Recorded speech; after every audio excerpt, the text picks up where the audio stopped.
नमो बुद्धाय, जय सम्राट, जय भीम, जय भारत। मैं हूं प्रदीप मौर्य, आप देख रहे हैं न्यूज 7 भारत। आज इस न्यूज रिपोर्ट के माध्यम से हम जानेंगे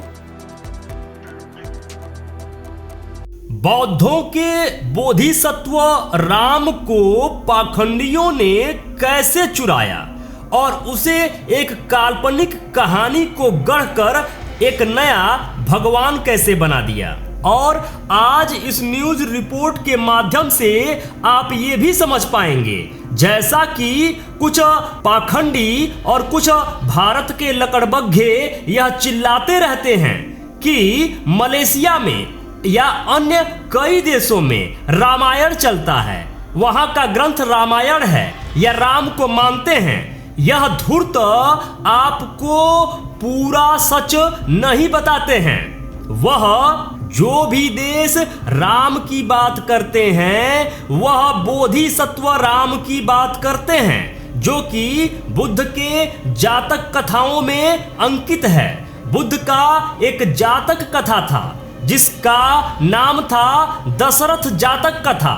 उसी दशरथ जातक कथा के पात्र राम को पाखंडियों ने राम बना दिया, यानी काल्पनिक भगवान बना दिया। या इन देशों में किस तरीके से कब कैसे राम का नाम पहुंचा और भारत में कब कैसे किस तरीके से इसको पाखंडियों ने कब्जा लिया, इस न्यूज रिपोर्ट को पूरा देखिएगा, जिससे आप समझ पाएंगे कि क्या खेल खेला है पाखंडियों ने बुद्ध धम्म के साथ और भारत की उस महान प्राचीन बौद्ध विरासत के साथ।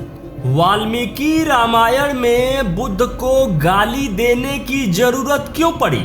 जैसा कि मैं इससे पहले भी कई न्यूज रिपोर्ट में आपको बता चुका हूं और दिखा चुका हूं, जिसमें वाल्मीकि के द्वारा लिखे गए रामायण में बुद्ध को और बुद्ध मतावलंबियों को यानी फॉलोअर्स को चोर कहा गया है और उनको दंडित करने की बात कही गई है।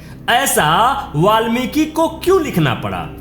इससे एक बात तो साफ हो गई कि रामायण बुद्ध के बाद लिखी गई है। यह कंफर्म है ना आप? अब आपको यह भी जानना होगा, जम्बू द्वीप में सम्यक सभ्यता हुआ करती थी प्राचीन काल से। फिर ये सम्यक सभ्यता पूरे एशिया सहित यूरोप, अमेरिका तक पहुंच गई थी। एशिया के तमाम देश बुद्धिस्ट जातक कथाओं का अनुवाद करके अपने अपने देश ले गए थे। दशरथ जातक कथा, जिसके नायक बोधिसत्व राम थे, वो कहानी भी दूसरे बुद्धिस्ट देशों में पहुंची।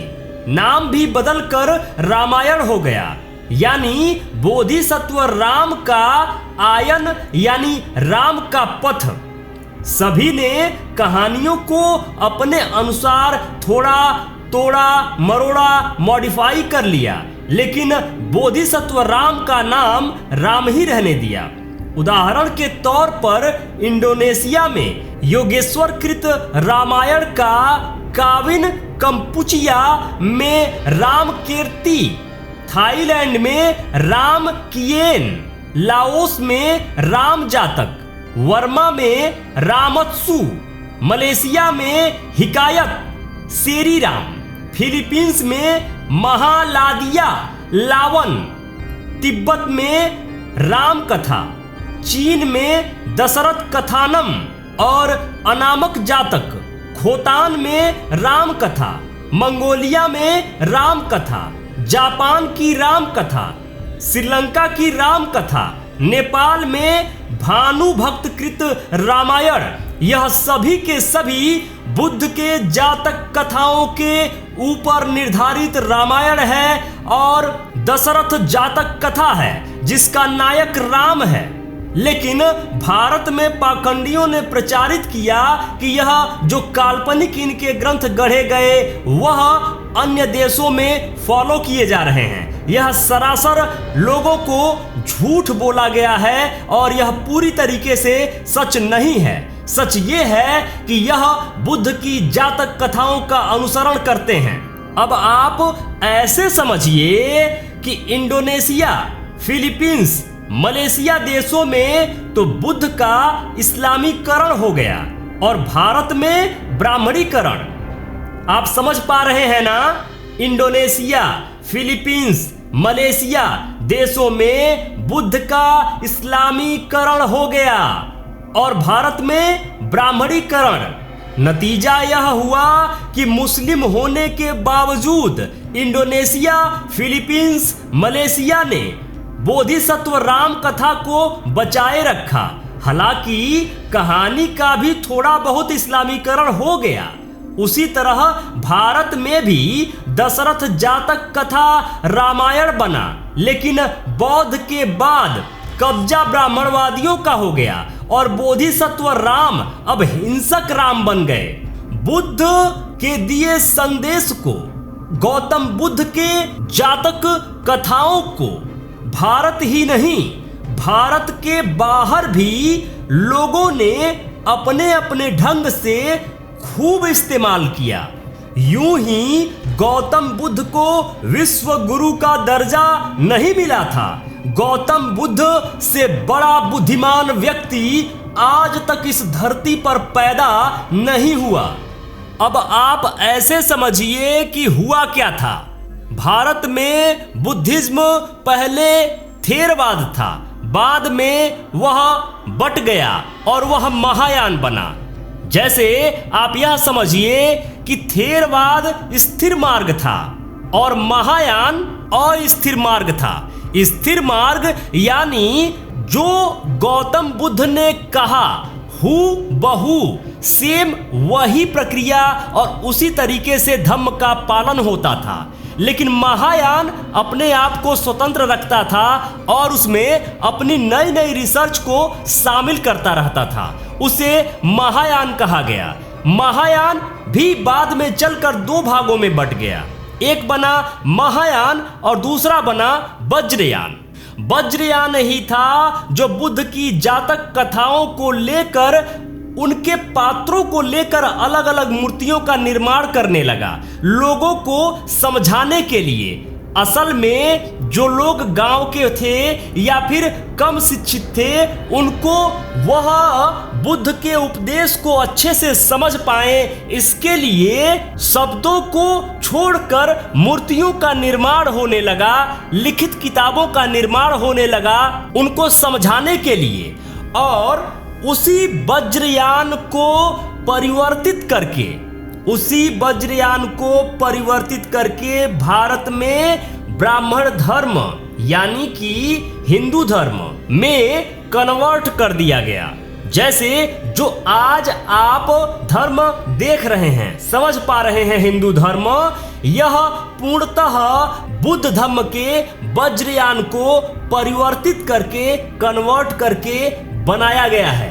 वही बुद्ध के जातक कथाओं के पात्रों को ही अलग अलग देवी देवताओं का रूप दे दिया गया, जबकि वज्रयान वह कोई देवता नहीं थे जो मूर्तियों को बनाते थे, वह सिर्फ बुद्ध के जातक कथाओं के पात्र थे और लोग आसानी से समझ सकें इसलिए ऐसी चित्रकारी, ऐसी मूर्ति कला का निर्माण करवाते थे। लेकिन बाद में पाखंडियों ने उन मूर्तियों को, उन स्थलों को कब्जा कर काल्पनिक भगवान का रूप दे दिया और प्रत्येक मूर्ति को एक झूठी कहानी के साथ जोड़ दिया।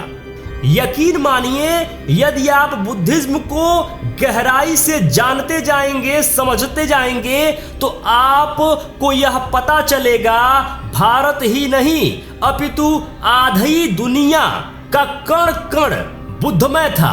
भारत के साथ साथ संपूर्ण एशिया, यह कहिए कि पूरा विश्व बुद्ध के बताए मार्ग पर चलने के लिए आतुर था और इसीलिए बुद्ध को विश्व गुरु कहा जाता था। पाखंडियों ने पूरे बुद्धिज्म को कन्वर्ट कर डाला और आज भी वह यही कर रहे हैं, जैसा कि आपने अपने आंखों के सामने होता देखा। अयोध्या, जो कि प्राचीन काल में साकेत था और वहां पर बाबरी बौद्ध विहार था, उस बौद्ध विहार को किस तरीके से जब जब जिसका शासन हुआ वह कन्वर्ट करता चला गया। और आपको यह भी पता होगा कि जब पहली बार मस्जिद की खुदाई हुई, बाबरी मस्जिद जिसको कहा जाता था, जब उसकी खुदाई हुई तो बुद्ध धर्म से संबंधित अवशेष वहां से निकले। राम का एक सिंगल सुई के नोक भर का कोई प्रमाण नहीं निकला, लेकिन जिसकी लाठी उसकी भैंस, सरकार उनकी थी तो उन्होंने जबरन कहिए या साम दाम दंड भेद का प्रयोग कर पुनः वहां पे अपना झूठा अधिकार स्थापित कर लिया। लेकिन अगर ऐसा ही हो रहा है तो आगे भी ऐसा ही होगा कि जिसकी सत्ता उसका धरोहर। आप समझ पा रहे होंगे कि मैं कहना क्या चाह रहा हूं। यदि यह परंपरा शुरू हो गई है कि जिसकी सरकार होगी, जिसका शासन होगा, जिसका सत्ता होगा, धरोहर उसकी होगी, परिवर्तित कर लिया जाएगा बिना किसी प्रमाण के, तो यह जब सिलसिला शुरू हुआ है तो यह सिलसिला आगे भी जारी रहेगा। आप समझ पा रहे होंगे कि मैं कहना क्या चाहता हूं। आपको यह जानना होगा कि इस देश का एक एक कण बुद्धमय था और बुद्ध धर्म की धरोहर को किस तरीके से पाखंडियों ने परिवर्तित करके बौद्धों को आज हाशिए पर ला रखा है। मेरे मित्रों, यदि आप चाहते हैं कि हम और हमारी टीम इसी तरीके से रिसर्च करते रहें, इसी तरीके से आपके लिए कंटेंट बनाते रहें, तो प्लीज निवेदन है, डोनेशन जरूर करें। स्कैनर स्क्रीन पर लगा हुआ है, स्कैन करके डोनेशन जरूर करें। जो भी मित्र अभी तक इस चैनल को सब्सक्राइब नहीं किए हैं, प्लीज निवेदन है अभी के अभी चैनल को सब्सक्राइब कर लीजिए। लाइक करके हमारा उत्साह जरूर बढ़ाया करिए। कमेंट बॉक्स में जरूर लिखा करिए कि ये वीडियो आपको कैसा लगा। जो भी मित्र अभी तक इस चैनल पर बने हुए हैं, ये वीडियो देख रहे हैं, आप सबको बहुत बहुत मंगल कामनाएं। नमो बुद्धाय, जय भारत।